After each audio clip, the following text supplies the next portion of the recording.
Lutsk has suffered from the fast change in weather this week. On June 18th, late on afternoon, Lutsk was experiencing unprecedentedly heavy rain followed by hail and gale-force winds which just in few minutes paralyzed the city. Wind and hail felled over 24 trees around Lutsk.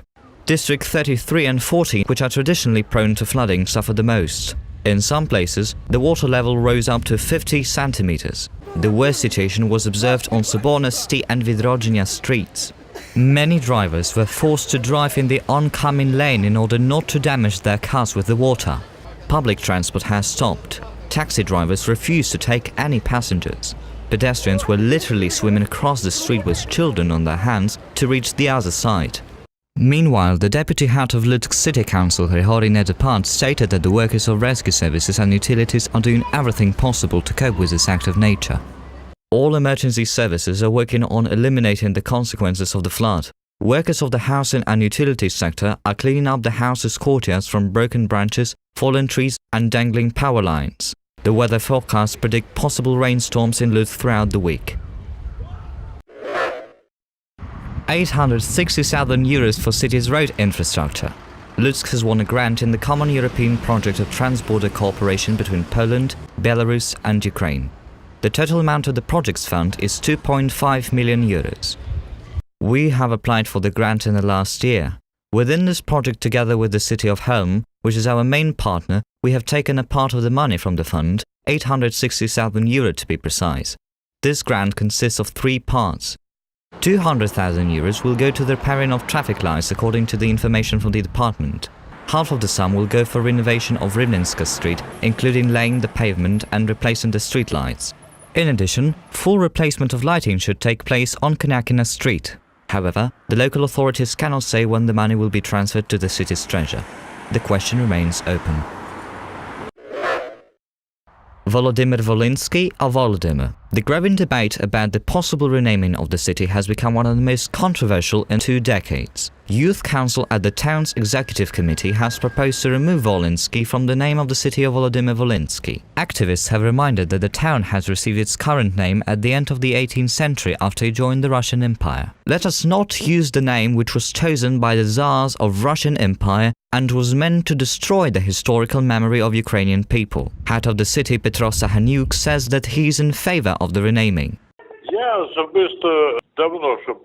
I am personally supporting the removal of Volynski, although this decision has nothing to do with decommunization. It's just our land. There is nothing seditious with this. But it's up to the city's community to decide. I am not opposing to the renaming. It is stated in the city council that the final decision about the renaming will be taken only after assuring that most of the residents are not against. In order to do this, public hearings or even a referendum can be organized. There was such a poll 20 years ago. More than 21,000 residents of Volodymyr Volynski took part in it. Almost half of them voted in favor of the renaming, but 11,500 of city dwellers were opposing the decision. I think that back in 1998 the results were greatly influenced by the Orthodox Church of Moscow Patriarchate, and still this connection with the Russian Empire through the church, through religion, remains. When the talks began in the city about the possible renaming, a poll was conducted in the local Facebook community. Do you support giving the city its historical name? Opinions were divided. 54% of the respondents supported the idea of renaming, while 40% were totally against. 6% of pollers said they do not care. Cherokee Village Council still hasn't decided with their community, which is called Hromada in Ukraine. At present, rural residents are deciding whether to join currently existing Horodishche Amalgamated Community or prospective Hirka Polonka Amalgamated Hromada, which hasn't been formed yet. However, the head of the village council states that together with the deputies, she is learning the prospects after joining the Hromada. It is important for Cherokee to have benefits for them. We have many perspectives nowadays and we are developing them. That's why decentralization for the residents of Cherokee is not an urgent matter. We need at least a year for preparation. We have suitable places for investors as well as farming areas and ponds. We have been working for 3 years preparing and sorting necessary documents to make our village attractive for investments. Still, the head of village council is worried that the plans cannot be coordinated with the amalgamated community. However, according to the decentralization reform, it is planned to create hub schools, though Cherukhiv has the biggest educational establishment in the county. If the residents of Cherukhiv can't make their choice, they will have the administrative unification, hence this problem will be solved by the Cabinet of Ministers, states the expert on decentralization. They have two options. The first one is to join the Horodishche amalgamated community of Lutsk district, which is situated in 4 kilometers from Cherukhiv, and in addition they are closest neighbors. But if they don't want to unite with them, they can create a common hromada with Hirka Polonka. But the question of unification remains open, as well as prospects of the development of this rather rich village. You can find out more about the decentralization reform in our Europe program on the Channel 12. Air balloon festival Aerosfera took place for the first time in Lutsk. From Friday till Monday, inhabitants and guests of Lutsk were flown on 6 hot air balloons. The full program included an observation flight around city which lasted from 40 minutes to almost an hour and a half. This voyage costed for around 3,000 hryvnias. Hundreds of residents took part in these tours. However, there was a simple option: to hover some 15 to 20 meters above the ground on the balloon tethered to the ground. This flight lasted for only 10 minutes and costed 300 hryvnias for adults and 150 for children. There were plenty of visitors wishing to take this once-in-a-lifetime opportunity. Air balloon is the safest mean of air transportation because you have more than 1,000 square meters of fabric about you. 1,000. Here we have 1,000 square meters. Even if you took off and something went wrong, you'll descend with the speed of 5 meters per second. Organizers admit that they weren't prepared to such a wealth of attention to the event. Initially, we were planning to organize a festival during Saturday and Sunday on June 16th and 17th. However, we have faced with quite a stir and there were many people eager to fly on the balloons, so it was decided to make additional pre-flights before the festival on Friday.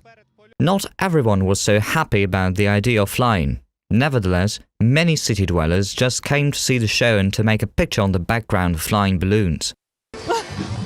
No, it's very exciting, yes indeed. Of course it will be much more interesting to fly around the city, but nevertheless very interesting. Do you regret spending 300 hryvnias?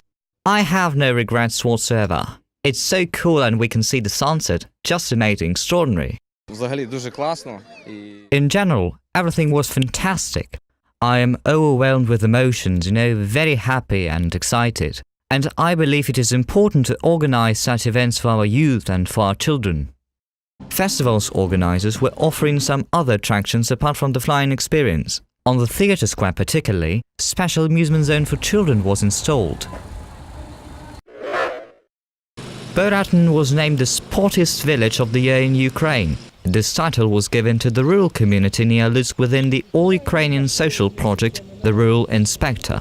In August 2017, project experts visited Boratyn and rated its infrastructure. The village scored 63 out of 65 points and received an opportunity to challenge for a title of the best village of the year in Ukraine, which was chosen by the online voting. Although residents of Boratyn didn't receive the main award, they became the best in rural sport. We haven't lost because when the results were announced, even the winner from Poltava region said that Boratyn is better than themselves. There was also a hromada from Zhytomyr and they said they voted for us. Perhaps we haven't received the main prize, but I think that it wasn't a defeat, because during the summing up, Boratyn was literally on everyone's lips. The infrastructure of our amalgamated community is the best of all hromadas that were competing. 10 years ago, a state-of-the-art sports center with a total area of 5 hectares was built. There are 3 mini-football pitches, volleyball and basketball courts, dance and aerobics halls, as well as a large football field. There is a plan of building a playing sports facility in the short-term perspective. The maintenance of this object requires some complex engineering solutions and a financing from the community. Only 1 kilogram of a special football grass can cost up to 200 hryvnias, and every spring local specialists use 60 kilograms, so the field meets all technical requirements. We cut the grass twice a week, and every month we use 200 kilograms of fertilizers so we can keep the lawn in good condition. We are watering it every day from 6 a.m. till 6 p.m. There are 5 adult, 1 youth and 4 children football clubs in the area. Volleyball, tourism and dance clubs are functioning in Buratn Hromada as well. This year, the village council is going to spend 250,000 hryvnias for the needs of the local sport community. There are also plans of building new sports centers in other villages of Buratn amalgamated community.